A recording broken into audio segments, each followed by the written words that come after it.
Hey, ladies and gentlemen, this is the Refugee Voice. I am here with my boy, Andre. We both Andres, you realize. Yeah. Yeah, this is our next episode, and we are doing something different this time around. We have done quite a lot. We've achieved so much with the Money Leo. Money Leo means peace today, and it's an initiative of the Uganda Muslim Youth Development Forum. Those of you who have not yet followed us or do not know what the heck we do, this is a Money Leo. My Boom. brother will be donning the same T-shirt very soon. I'm telling you, this is Yeah. crazy. We have been addressing this very sensitive subject for the last almost, I think, more than 12 months, right? Like, I Yeah, think sure. it's more than a year since we decided that, refugees are the way to go. And if you're wondering why I'm having this is my microphone. This is our podcast. Our podcast is coming for the very first time. I'm trying to get different sound. This is improvisation at its very, very best. And I think today me and Andre earlier on, we were just watching a video from 2015. Can you believe that? Before I actually get into that, Andre, come on, big up. Say hi to the audience, their money level followers. Oh yeah, hey, all the Amani Leo followers. This is your boy Kasirika Andrew, aka is your first Andrew, straight out of live beats crew. That's right. That's Yeah, right. the only hip hop beatbox and rap Yeah, duo. yeah.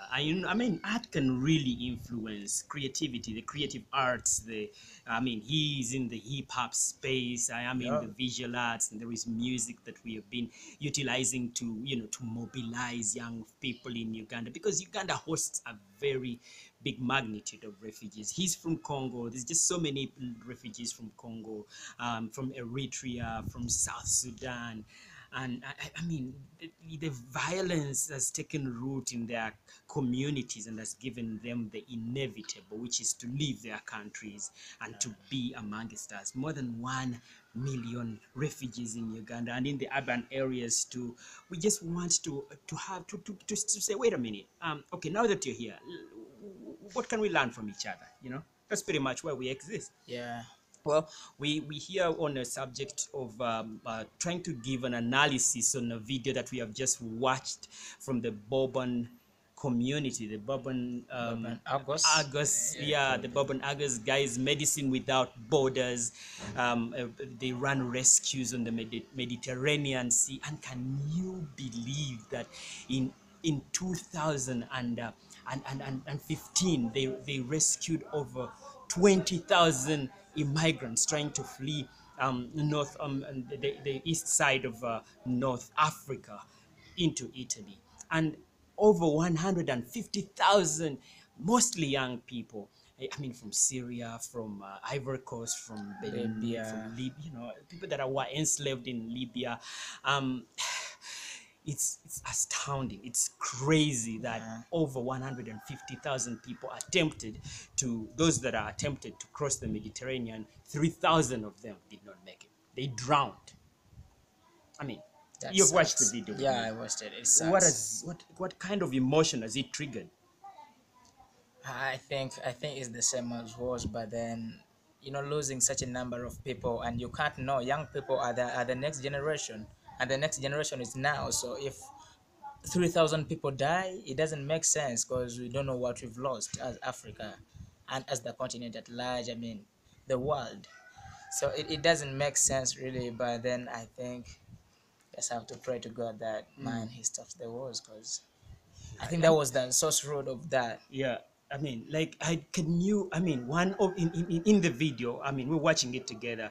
There was Yeah. this, um, they use all sorts of avenues to cross the Mediterranean. We have the biggest lake in Africa here, Yeah, the Lake sure. Victoria.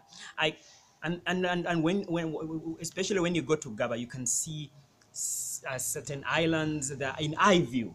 Huh? And, Yeah. and these guys are using a rubber boat to cross the Mediterranean. I wouldn't get into a rubber boat to go across, Lake Victoria to the other island. I would Yeah. question, like, the kind of boat that they were using. And on Yeah. this boat, there was over 130 people, Yeah, including that's a pregnant woman. yeah. What do you I, have to say I think about that? they're actually two, and what really pains me, they all paid a contribution of, I think, was it $1,000? and Yes. you get on a rubber boat from Libya or Africa crossing via Mediterranean Sea. So Yeah. man, that was risky, but you just have to decide either to die or live. Yeah. Yeah. So you I just mean, move in the path of death. it, That's hell. it is crazy. Like, how do you do that? Like, it's for me. I looked at that boat and I was thinking to myself, like, okay, you've paid $1,000, $1,000, You know, like this is that's your some family good money. savings, Yeah. and you're paying it to outlaws, to smugglers, to smuggle you into the country. And a woman specifically from Syria, I don't know if you saw that clip, who was abused, like, with her husband, and they were Yeah. all piled up to on top of each other. This particular boat, over 700 people were saved. Yeah, sure. So and then Would you do that, Kasereka, to cross? And I mean, like, like, just imagine. Would you? I mean, you migrated into Uganda when you're fairly young, yeah. hardly a clue on what on what drove the decision. But we all know that Congo, especially in Goma, there's a lot of violence. But now that you're a young person, would you even consider putting yourself into the hands of a smuggler? But I think it depends on the situation. Because sometimes if you're surrounded by spears or arrows, Mm-hmm. you're nearly to death. Like you're actually in death. So you just have to take a decision. Because instead of staying probably in your country where they will bomb you just once, Yeah. and there's that opportunity that you can probably be saved. Mm. I think at times when decisions fail, you just have to go for it. Because when they were in their homeland, they were already dead. I mean, they were dead in their Yeah, thoughts. yeah, you put it. It can't be put in any better way. Like, you have put it. You've nailed it. Like, seriously, you Yeah. wouldn't. If a person puts themselves in the hands of a smuggler, into the hands of uncertainty. That's how I would describe a smuggler.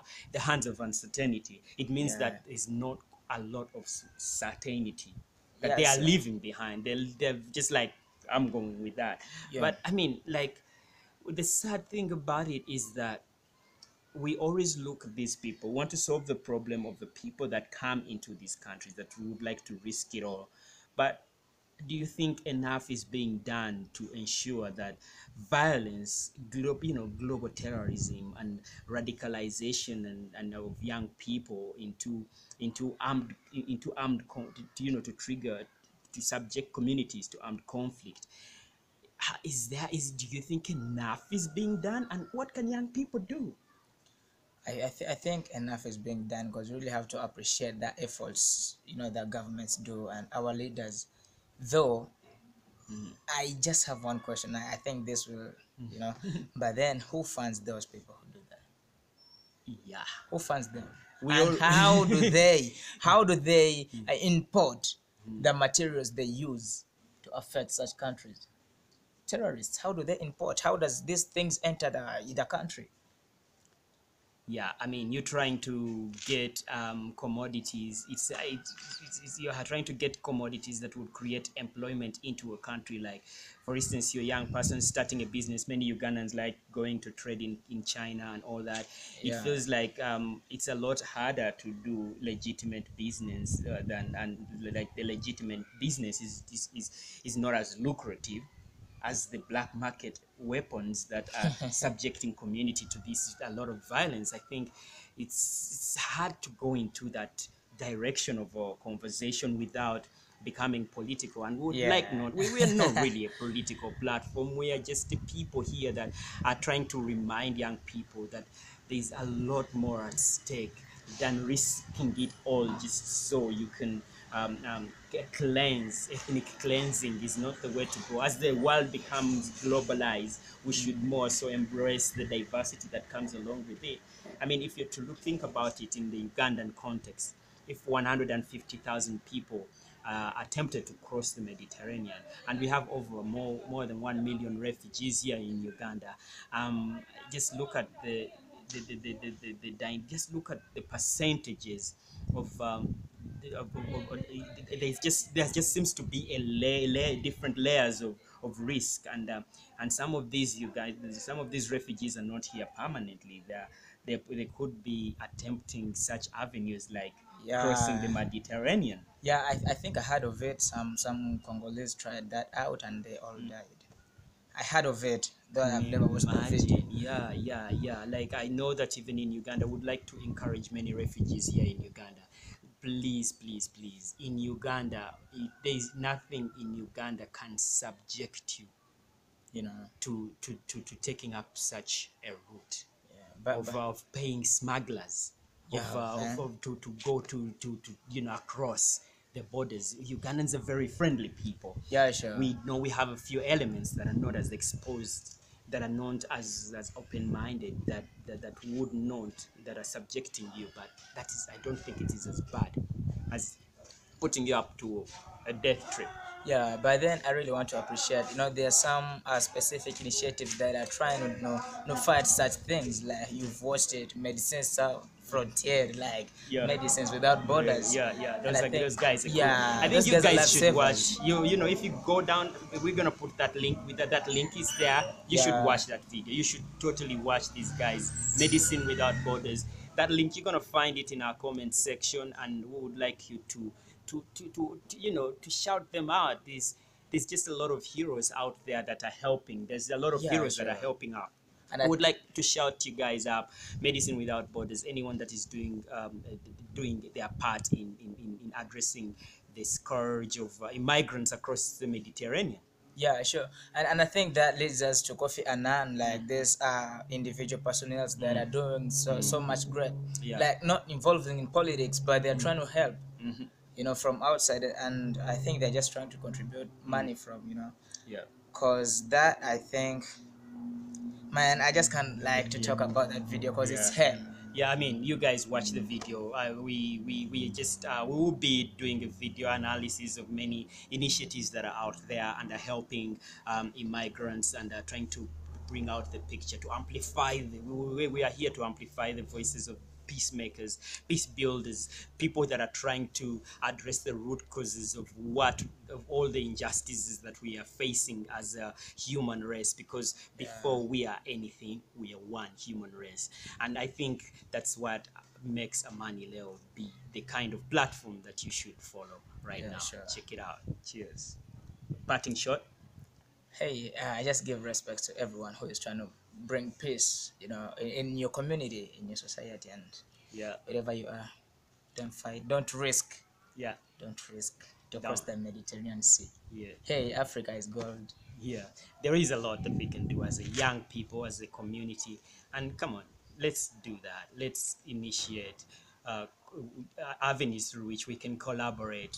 Like Ugandans here, many Ugandans are trying to learn more about how they can collaborate with refugee communities. We've done that with music. We're doing that with the arts. We're doing that with as many ways, as many. We are learning from each other. We're challenging each other, and would like to question the status quo, which is up to no good. And that status quo is trying to make young people, influence young people to think that being a terrorist is lucrative, or also initiating violence is lucrative. No, it isn't. It isn't. It is never. It's not even sustainable. So we here to bring that back. Cheers.